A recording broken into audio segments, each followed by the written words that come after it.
Welcome to Chillin' 101. We hope this video helps. You'll start by making the app ready.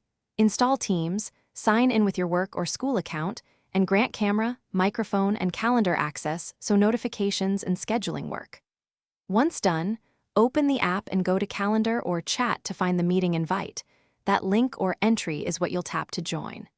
Make sure the meeting time matches your device clock and that you have a stable Wi-Fi or cellular connection before you proceed. When you tap Join, you'll see a preview screen where you control how you enter. You should set your camera on or off and mute your mic by default. Choose device audio or dial in by phone if your connection is unstable. You can enable background blur or an image to hide your surroundings. If you need to switch camera or microphone, use the on-screen icons. This lets you fix framing and sound before you enter the meeting lobby. You'll be admitted from the lobby or join directly if allowed. Once inside, unmute to speak and use chat or raise hand to participate without interrupting. Switch views to focus on the speaker or see everyone, pin or spotlight as needed.